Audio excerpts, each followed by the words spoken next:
do you think the way things are looking right now, and again, none of us can be in the minds. I was on Fox and Friends this morning, and they asked me the same exact question that I'll be asking you. Do you think this is going to be an attack? Then let the Iranian people figure it out. Do you think it's going to be like Qasem Soleimani? Let's kill a couple people, make a statement, don't talk about America like this ever again. Do you think U.S. and the president are already thinking about attack with an outcome to have somebody go back to Iran and bring safety? What do you think it's going to happen? Well, let me address some of the questions that Amir raised about Qornus. When His Royal Highness asked me to build Qornus, I did, and it was very successful. It was supposed to be a a scientific organization, but I had a very large dimension of political activity in my life, along with a full-time job at Columbia and all of that. And after Qornus was established and it was on its own devices, then I asked His Royal Highness permission to basically step out and continue my life as before that. And he insisted that I should stay with the position. And I said, there are people in Qornus, in Phoenix Project, who are highly qualified, and I'm sure that they can run the project. If not as good as me, can even run it better. And I handed the Qornus to the people who I used to work with for a whole year, and that's that. So there was really no dispute between me and him. He really asked me to stay on the job, but I didn't have time, as well as the fact that I was more politically active than it justified to be a head of a scientific organization. And Qornus continued its life, years after I left, and then eventually it dissolved into another organization that His Royal Highness has built, and it's now helping him. Is really one of the tools in his hand for building all these projects for the future of Iran and all the activities that he's really running. As far as his unique qualifications is concerned, I know that historically human beings are driven either by religious fervor or by nationalistic fervors, not by intellectual fervors. Intellectual fervors and intellectual motivations are only for intellectuals. Intellectuals, Amir said that intellectuals during the Enlightenment they were qualified to run the whole Jefferson, show. John Locke. But they don't run a revolution. Intellectuals write and talk. They don't take guns. Guns are taken by the people who actually have those two motivations, either religion or nationalism. So when Iran was nationalistic during Pahlavis, the antidote to nationalism of Pahlavi was a religious government that came to power. Now the antidote to a religious government of the Islamic Republic is nationalism. And nationalism and Iranian nationalism is exclusively and solely is represented by His Royal Highness Crown Prince Reza Pahlavi. No one else is even in the horizon compared to him, not according to me, according to the people who are prepared to pay with their lives to shout his name and bring him back to power. They didn't know they are going to get killed. They just came to street. They thought it's done. It's for celebration because they lied to him, to the people via media. Reza Pahlavi lied to the people. He shouldn't do that. He should take some responsibility. He should take some responsibility. We have seen it. We have seen all these happen in front of our eyes. Well, and still he's going and lying around. It's the entire 50,000 defection is lie. 150,000 last night, he said it's a lie, huge lie. It's not even one single defection. We haven't seen it. We have seen just bloodbath all over the country. Well, by the nature of defection, it has to be kept secret. If one of those names are revealed, their life will be in danger. They will not survive the next following 24 hours. Could they turn their guns against colleagues who have been killing the people in the street? We haven't seen anything. That's not the way revolutions work. Revolutions work exactly how this revolution is happening. His leadership in the revolution has been established beyond any shadow of doubt. Which leadership? By hundreds of, for the first time, Iranians have been protesting for the last 47 years, but nothing compared to the dimensions of this last 3 weeks. We know that around 937 cities and villages and small towns in Iran, people took out on the street, and every single one of them was shouting his name. The reason why they're shouting his name, because they know that we are about to build a world under the leadership of President Trump, that in that world, only Iran as a friend and a staunch ally of the United States can survive and can help America to unravel the axis of evil that is already built by China, Russia, Dr. Islamic Kangel, all of us, we knew that. In the opposition, we knew President Trump can help Iran to make Iran great again. But none of us, like Reza Pahlavi, went in front of TV to say the people, it's gone, President Trump is ready, Netanyahu is ready, they are at the border, they are coming to help you. Don't worry, go to street, the security forces, they put their guns down. None of us did that. And we warned him. Well, we warned him, don't call it like that because it will be a bloodbath, and he didn't listen. Well, because he wanted the hashtag, Javid Shah. With all due respect, none of you are even on the same galaxy that he is. What galaxy he is? The galaxy that people shout their names. In Iran, just in 3 weeks, Khomeini became the leader, supreme leader. In 3 weeks. That's an entirely, before 3 weeks. That's an entirely, no.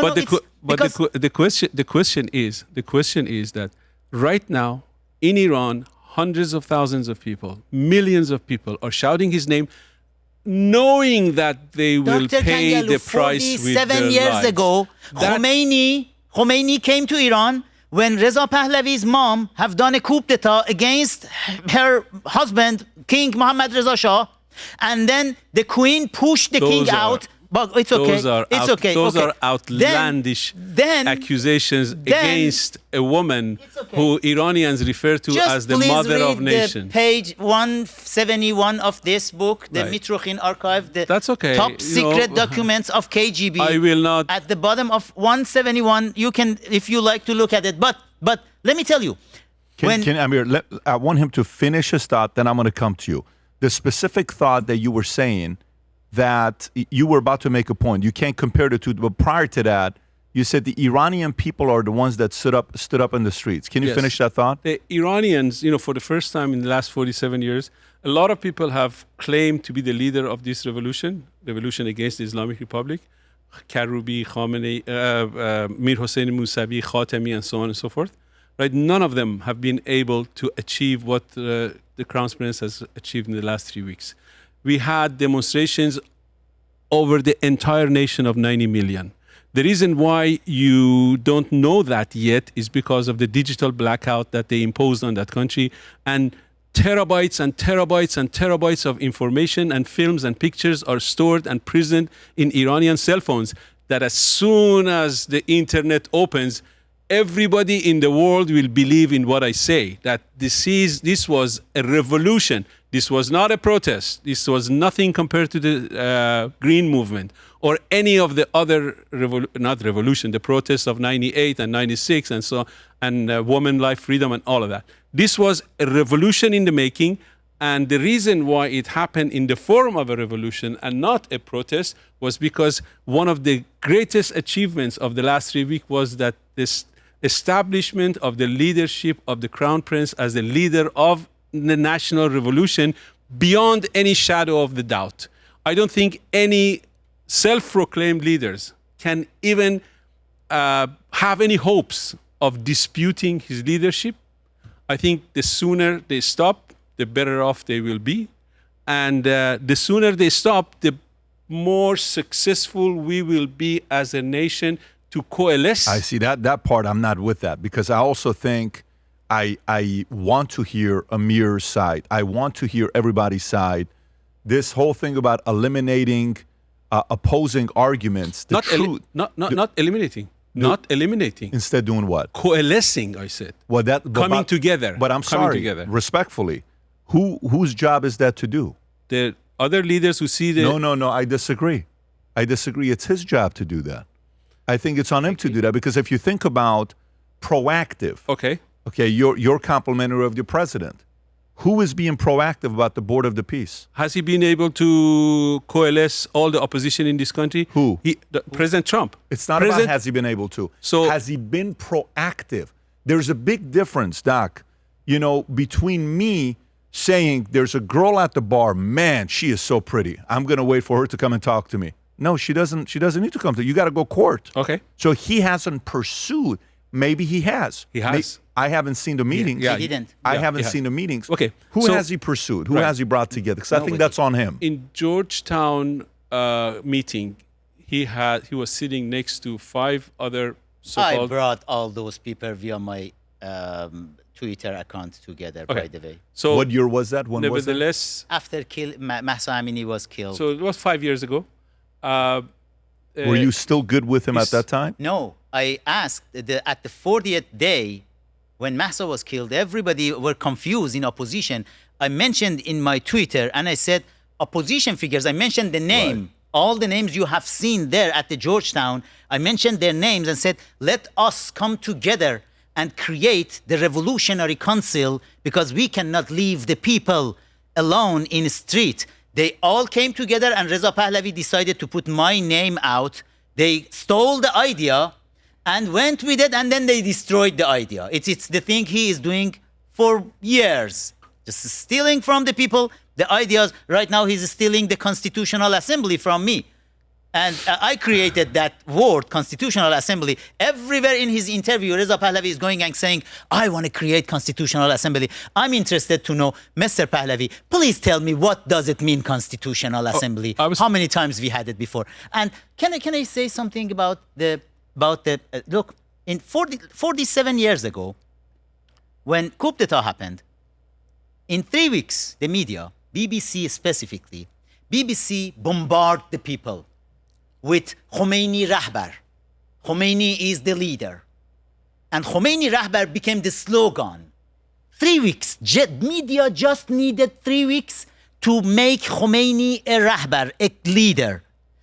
In 3 weeks, exactly the same media, the same people, even some of them, they have been working at BBC, Kayhan, and Etilaat back then. They created this time Javid Shah. Javid Shah is the new brand of Khomeini Rahbar. 3 weeks leader, and you know what? You said never happened. In 2009, June 2009, Patrick, we had 4,500,000 people in the street in Tehran. Did you know that? Do you know who brought them out? That was Mir Hossein Mousavi. Most of the people who came out, they didn't believe in Mir Hossein Mousavi. They came out because they have seen Mir Hossein Mousavi as an opportunity to go against Khamenei's brutality. 4,500,000 in Tehran, they came out. Do you know what was their chant back then? In 2009? Javid Shah, No. Ya Hossein, Mir Hossein. which is horrible. They chanted Ya Hossein, Mir Hossein. The same people during last 3 weeks chanted Javid Shah. These people, when they say Javid Shah, it doesn't mean they believe in him. They just want something to grab it and come out of that hell regime made for these people. And what's the solution? I want to talk. Can I talk with President Trump for a couple of minutes? Can I respond to those points go before ahead. we talk about Trump? Obviously, the people of Iran, obviously they're desperate for having a leader. That's true. This what I happens. agree. At this point, it's like anything but to have what I have right now. But the fact that the people have chosen him, and there's plenty of evidence that people have chosen him. That picture that you are drawing for the Iranian Revolution of 1979 is a very simple-minded kindergarten picture. That BBC imposed Khomeini in 3 weeks. As a leader. This is that's really disrespect to Iranian people. I was a student at the You don't know the power of media? I was a student at Aryamer University. Aryamer University was the hotbed of revolution. 55, 54, 56. And 2 years before the revolution, the university campuses were boiling about debate over the dispute they had with the policies of the Pahlavi government. And all the leftist movements in Iran, they tried to establish themselves as a leader of anti-Pahlavi revolution, and they couldn't. And Khomeini basically came along, and they all went under Khomeini's leadership because they couldn't find enough popular mandate in order to claim themselves as the leader of revolution, right? This is how it happened. It didn't happen because of BBC. It didn't happen because of Voice of America. It didn't happen in 3 weeks. It happened in years and years and years. You know, the Pahlavi performance, economic performance, and its alliance. Actually, I have to confess here that, you know, large number of Iranian dissidents during Pahlavi, they were against his policies of friendship and alliance with the United States. Because what we call intellectuals in Iran is really a code name, is a fancy name for the leftists.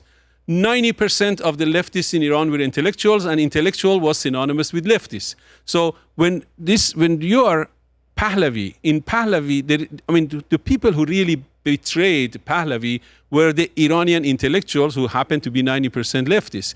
In any country, a government can be stable and find itself having a mandate through multiple mechanisms. The government can survive either by being popular, or having brilliant economic performance, or if they don't have any of those, having a means of suppression. These are the only three ways that the governments can survive.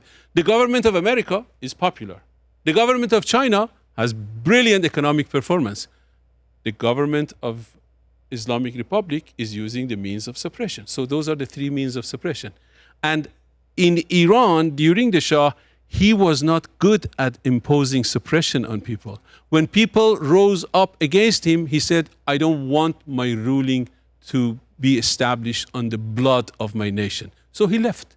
He simply said, This is Mohammad Reza Shah Pahlavi.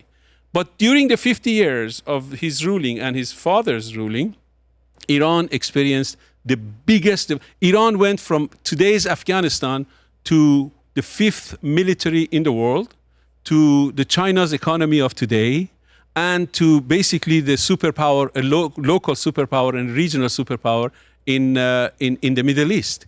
There is no disputing that. You can say whatever you want about Pahlavi, but unfortunately, the intellectuals who allied with Ayatollah Khomeini to launch the revolution, these intellectuals, they thought that, you know, they become parts of the new political apparatus of the Islamic regime. But Khomeini, within a year, within a very short time, he kicked all of his coalition forces of the leftists out of the government and started to slaughtering them in the pursuing 10 years after the war with Iraq started. So the intellectuals who were hoping to become part of the government after the downfall of the Shah, they suddenly became a dissident in the government they helped establish. So the dissidents of Pahlavi became the dissidents of Islamic Republic. So these people, because they were dissidents of Pahlavi regime for a longer time than they were during the regime of Islamic Republic, even though they call themselves the dissidents of Islamic Republic, deep inside they have an anti-Pahlavi DNA. 90% of today's dissidents in Iran have more hatred for Pahlavis than they have for the Islamic Republic. And this is one of the biggest cancerous tumors which is eating the opposition alive. And Shahzadeh Reza Pahlavi, the Crown Prince Reza Pahlavi, is the only antidote, is the chemotherapy of that cancer. And for a long time he has tried to do that, and he has done that. He wasn't successful. He fought, heroically, down and dirty in the trenches. And for a long time, he wasn't receiving, popularity and attention from the international media. Now he is. The Iranian people are the ultimate judge, and they have decided that he will be the leader of our next revolution. And I think there is nothing that can change that. I want to say something. I love you because you are genius. You are brilliant. But when it comes to modern history, definitely, if I want to give you a number, you are failed badly, because it didn't happen like that at all. And you know what? All the mullahs who I was came at the heart of it. I was at the heart of it. All the mullahs who came to power, they were on payroll of Shah's government. The Queen Farah had Murtaza Mutahhari, the head of Revolutionary Council of Khomeini. Murtaza Mutahhari, Mullah, was top advisor of Queen Farah. The head of Queen's office, Hossein Nasr, is the guy who brought Islam to America for the first time in 1953 in Harvard University. He is a terrible Muslim leftist guy. He's still alive, Hossein Nasr in Washington, D.C., living there. And his students, Hossein Nasr's students, are ruling Iran right now. All the mullahs in power, they were on payroll. Khomeini himself was on payroll of Savak, monthly $6,000. One of the top leadership of Savak revealed that just lately, that Khomeini was on payroll of Savak until the last summer when they cut it, that money. Then Khomeini decided to go to Paris and start the so-called revolution. And you know what? The history is very complicated, but I want to come back to something positive. I want to say something positive. I want to say something about my grade in history. Oh, just come on. With me, with constitutional law, with the modern history of Iran, you are failed. Let me Doctor, tell okay. I love you. I love you with the brilliant mind. Let me tell you that there are, in every revolution, if you think that because of Hossein Nasr or Ehsan Naraghi or Manucher Fardid or Motahari, or because they were within the Iranian government, within the Shah's government, that disqualifies Shah from being a nationalistic leader. It was a coup d'etat. No, the Cinderella, Russian Cinderella of Iran, Queen Farah Diba, she have done a coup d'etat against her husband. I don't want to go there. Don't go there. All right. So, but let me tell you. Let me come to the positive point. I want to say something let him finish his point, and we'll finish up on the positive. Let me tell you that. Let him finish. That was even I'm going to come to you.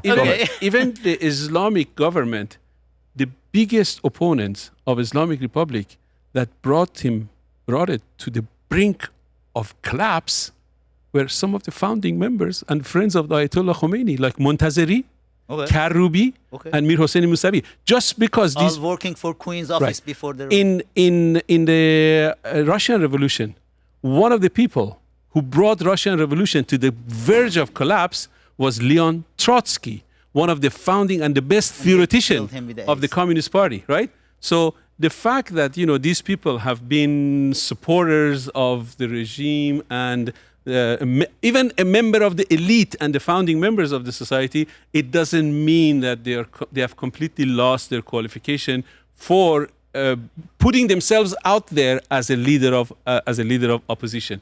And I already told you that exactly the criticism that you have against the Pahlavi government, the fact that some of the leftist intellectuals were actually working in Empress Farah, Queen Farah's office, I consider that a strength of the government. Pahlavi. I know. Queen herself, she hated Pahlavi. No, he didn't. She didn't. She hated Reza Shah. All right. So the fact that, a lot of people criticize the Shah's government for being despotic and not being inclusive and expelling, the dissent from his government. And then Amir is giving evidence exactly to the opposite, that the Shah had the system of government that all the opponents, the people who eventually overthrew him, were actually at the very high... Shah was not in charge. The last 6 months, Farah was in charge. And January 6, 1978, 1 year before pushing king out of Iran, Queen Farah had a meeting in United States with the CIA, FBI, and US Secret Service, and Farah told them, it's documented, Farah told them, everybody in Iran, the people, they hate the king, they hate the Shah, and they love me as queen. And Farah asked the United States to ask the Shah to step down. I can be the queen in charge of the country. Then in 2 years, my son can be the king. That was Farah's plan in the last year for the coup d'etat. And the documents are here in United States with the CIA. But let me go to the positive point. Patrick, I love Dr. Kangali. I'm a hardcore supporter of Republic of Iran. I have been all my life. Even when I started talking with Reza Pahlavi 20-some years ago, I told him, I said, I'm going to campaign for you when we have a good constitution, well-written constitution in place in Iran. I want you to be the first president of Republic of Iran. We never had Republic in Iran. That would be a demotion. Okay. Then I told him, and I still believe that. I still will do that. Also, I know he will destroy the economy of the country because he doesn't know anything about running any business. We need a businessman right now to be the first president of Iran. But you are a supporter of monarchy. I'm a hardcore Republican. Just today I realized Dr. Kangaroo's beautiful wife is supporter of Republic, and it's not supporting monarchy. And my beautiful wife, Now he's taking advantage of my weakness. my beautiful wife, Dr. Sanaz Alasti, she is hardcore monarchist. You know, it's in our family right now, Republican and monarchy. We are not enemy of each other. Reza Pahlavi is not a good leader because he could bring us together. He could be the one to bring half of the society right now, they are Republican, half of the society, they are monarchist. If he was a good leader, instead of going out and saying, just go and say King Reza Pahlavi, Javid Shah, and just push his minions to go there and just bring up his photo and going to all interviews and saying, the people called me, the people called my name, like a kid, he's going around and saying, the people chanted my name. No, it's not a good leader. He could go and say, all the Republicans, all the monarchists, please come together. We are like a family. We can have a constitution. And you know, Patrick, we drafted a constitution, which is the chapter 7 of my book. It's a textbook for American universities right now. It's the constitutional law book, the spirit of the constitutional law. Chapter 7 is the draft constitution for future Iran, which me and my team, National Iranian Congress, we drafted. I gave the signed copy of that constitution to President Trump in 2019 when I was invited to speak at his house in Mar-a-Lago. And then in that, the constitution is written for both type of political system in Iran, either monarchy or republic. Both can use that constitution. If the constitution is well written, you don't need to change even one single word. You can have the people, if they voted for the monarchy in Iran, it can be the constitution. If they voted for republic, it can be the constitution. But I want to talk to President Trump right now.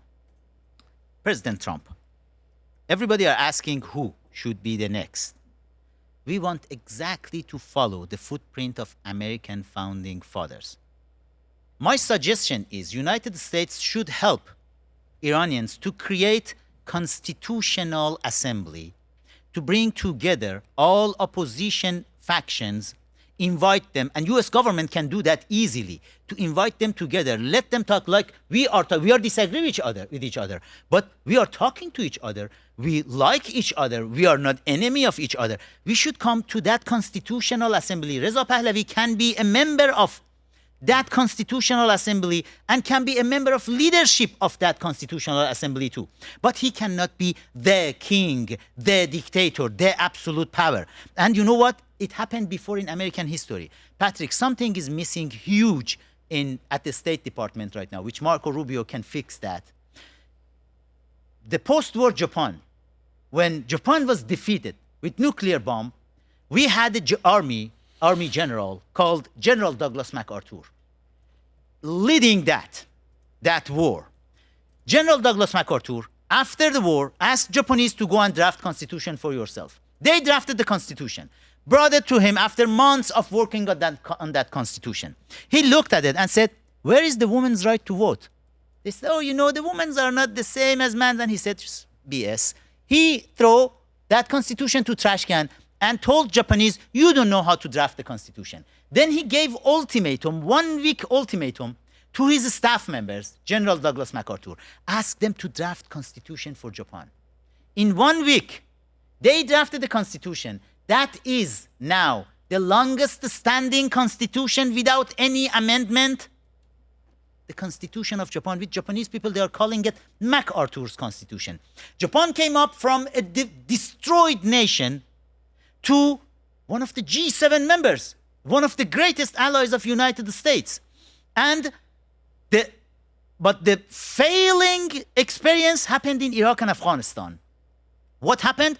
Army have done a great job in Afghanistan to destroy the terrorist group from power, the Taliban, Al-Qaeda, and in Iraq, the dictator Saddam Hussein was out, then army transferred the power to State Department, and some foreign service officers at the State Department were idiot enough to go and sign the contract with Harvard Law School, and a guy called Noah Feldman, he's a professor, constitutional law professor at Harvard Law School, but he's dumb.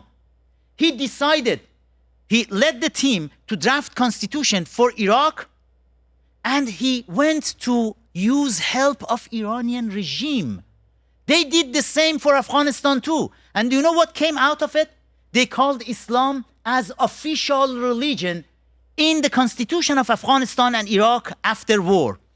If he is a constitutional law professor from Harvard Law School, he should know in a well-written constitution, we cannot have official religion. We should not have it.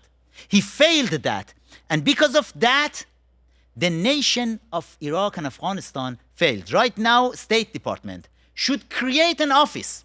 They don't need, when a change is happening, right now Lebanon needs the new constitution. Syria needs the new constitution. For Gaza, they need a constitution. For Iran, soon they need a new constitution. It should be an office to oversee the constitution drafting process around the world. If they want to be friends with the United States, they should follow that path. State Department should have that office to make sure the next constitution for these new nations are coming up is not full of ideology. And please, President Trump, support constitutional assembly for Iranian opposition. And please don't go to meet Reza Pahlavi or any other person who claims self-proclaim himself or herself as leader. It should be a constitutional assembly, and then if American government, the President Trump's government, and Israeli government, Benjamin Netanyahu's government, if they support that constitutional assembly, that's the done deal. Have they met yet? Has President met with Reza Pahlavi yet? No, and he doesn't want to meet him. How do you know that? He said that. He said, let's see the people in Iran, what they are going for. Reza Pahlavi have been in Washington, D.C. for the last 47 years. If President Trump wanted to meet him, it should happen up to now. But President Trump is smart enough. You know what?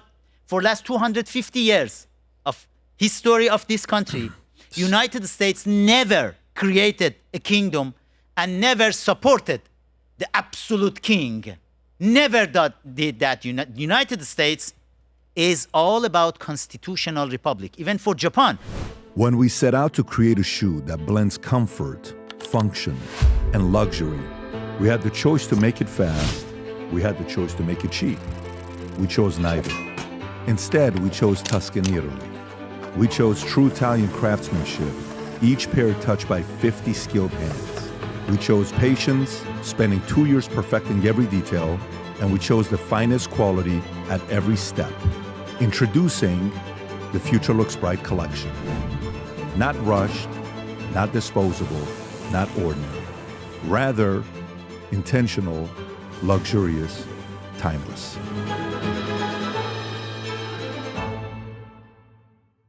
If you enjoyed this video, you want to watch more videos like this, click here. And if you want to watch the entire podcast, click here.